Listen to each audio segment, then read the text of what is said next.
Physiotherapy day celebrate చేసుకుంటున్న సందర్భంగా physiotherapy గురించి కొంచెం అవగాహన తేయడానికి నేను కొన్ని సెంటెన్సెస్ చెప్దాం అనుకుంటున్నాను. మనకు చాలా మందికి ఇప్పుడు ఫిజియోథెరపీ అంటే కొంచెం ఎంతలోకి పీపుల్కి అవేర్నెస్ వచ్చింది. ఇప్పుడు ఫిజియోథెరపీ అంటే ఏంటో చాలామంది వినుంటారు. కానీ అసలుకి ఫిజియోథెరపీ అనే సైన్స్ అంటే ఏంటి అంటే ఇది మనకు ఒక 150 ఏండ్ల ముందర మొదలైన సైన్స్ అనమాట. ఈ సైన్స్ వరల్డ్ వార్ 2 వల్ల కొంచెం ఫేమస్ అయింది. అప్పట్లో చాలామందికి కాళ్ళు చేతులు గాయాలు తగలడం వల్ల, కాళ్ళు చేతులు యాంప్యుటేట్ అవ్వడం వల్ల ఇదొక సైన్స్గా మారిందనమాట. మనుషులకి ఇంకా అర్థమైంది దట్ మనకున్న డెఫిషియన్సీ డిస్ఫంక్షన్ కాకుండా మనం మళ్ళీ రోజువారీ పనులు చేయడానికి మనకి స్ట్రెంగ్త్ కావాలి, మనకి ప్రాబ్లమ్స్ లేకుండా మన పనులు మనం చేసుకోవడానికి దీనికి రీహాబిలిటేషన్ కావాలని అర్థమైంది. అప్పుడు ఫిజియోథెరపీ ఒక సైన్స్గా మారిందనమాట. చదువు ప్రకారం అది మెడిసిన్తోనే సంబంధించి ఉంటుంది. సో మెడికల్ కాలేజ్లో నేర్పించే సబ్జెక్ట్సే నేర్పిస్తారు మాకు కూడా. కానీ వాళ్ళకి మాకు తేడా ఏముంటుంది అంటే మేము సర్జరీలు చేయము అండ్ మేము మందులు ఇవ్వము. సో ఫార్మకాలజీ అండ్ సర్జరీ మా కరికులంలో ఉండదన్నమాట. కానీ మాకు అనాటమీ ఫిజియాలజీ అంటే మనిషిలో ఉండే పార్ట్స్ గురించి కానీ మజిల్స్ గురించి కానీ మాకు తెలిసినంత మామూలుగా ఇంకెవరికి తెలిసి ఉండదు.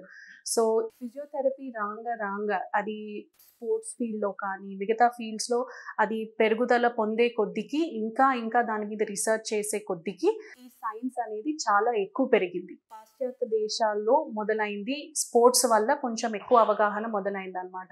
ఎందుకంటే క్రికెట్ టీం కానీ జిమ్నాస్టిక్ టీమ్స్ కానీ వాళ్ళకి ఆడేటప్పుడు దెబ్బలు తగులుతున్నాయి, ఇంజరీలు అవుతున్నాయి, వాళ్ళని మళ్ళీ తిరిగి ఆడించాలి అంటే ఒక ఫిజియోథెరపిస్ట్ కావాలని అర్థమైంది. కానీ రాంగా తెలిసింది ఏంటి అంటే కార్డియోపల్మరీ అంటే గుండెకి లంగ్స్కి సరిపడా, లేదు అంటే న్యూరలాజికల్ అంటే స్ట్రోక్ వచ్చిన పేషెంట్స్కి, లేదు అంటే ఫ్రాక్చర్స్ అయిన పేషెంట్స్కి, వీళ్ళందరికీ కూడా ఫిజియోథెరపీ కావాలి అని రాంగా క్రమేణా తెలుసుకున్నారు అందరూ.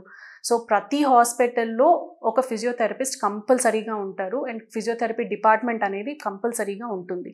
ఇంకా లాస్ట్ 10-15 ఇయర్స్లో మనుషులకు అవగాహన పెరిగి ఇంకా తెలిసే కొద్దికి ఏమవుతా ఉందంటే చిన్న నొప్పులు కూడా అంటే మనకి బ్యాక్ పెయిన్, మెడ నొప్పి, చేతుల నొప్పులు, కీళ్ళ నొప్పులు ఇది తగ్గించడమే కాకుండా దీని ప్రివెన్షన్ కూడా అంటే రాకుండా ఆపేది కూడా ఫిజియోథెరపీనే. అంటే కండరాల్ని బలపరిచి మన ఎముకల అలైన్మెంట్ సరిగ్గా పెంచాలి, లేదు అంటే సాఫ్ట్ టిష్యూ ఇంజరీ అంటే మిగతా soft parts of the body also అంత అడ్వాన్స్డ్ ఫిజియోథెరపీ మొదలైంది. దాన్ని మ్యానిపులేషన్ అంటారు, మొబిలైజేషన్ అంటారు. సో పాశ్చాత్య దేశాల్లో ఎలా ఫిజియోథెరపీ పాటిస్తారో మన దేశంలో కూడా అంత లెవెల్ ఆఫ్ ఫిజియోథెరపీ ఉందన్నమాట.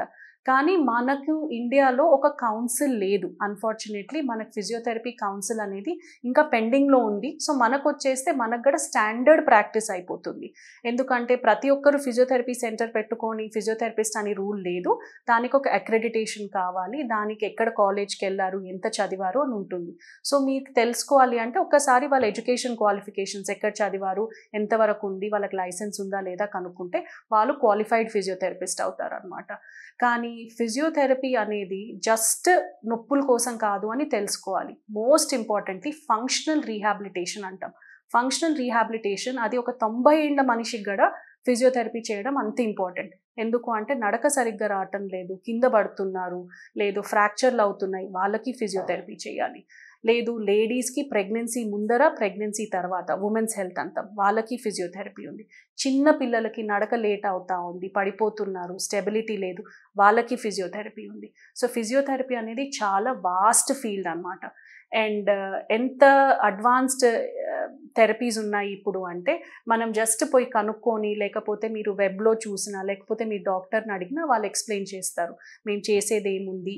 అండ్ సమ్టైమ్స్ సర్జరీ ముందర కదా, సర్జరీ తర్వాతే కాదు ఫిజియోథెరపీ, సర్జరీ ముందర కదా మనం బలపరుచుకొని తర్వాత సర్జరీలు చేసుకుంటాం physiotherapy. The beauty of the field is unlimited scope అనమాట ఫిజియోథెరపీలో చేయాలంటే. Always with medical advice. Physiotherapy ఇండివిజువల్గా చేయము, విత్ మెడికల్ అడ్వైస్ చేస్తాము, మెడికల్ రిపోర్ట్స్ చూసి చేస్తాము. So it is very safe. Physiotherapy అనే దాంతో యూజువల్గా హామ్ అనేది ఏం జరగదు. మనం హెల్తీగా ఉండాలి, వెల్నెస్ పాటించాలి, లాంగ్ లైఫ్ యాక్టివ్గా ఉండాలి అంటే ఫిజియోథెరపీ ఈజ్ వెరీ ఇంపార్టెంట్.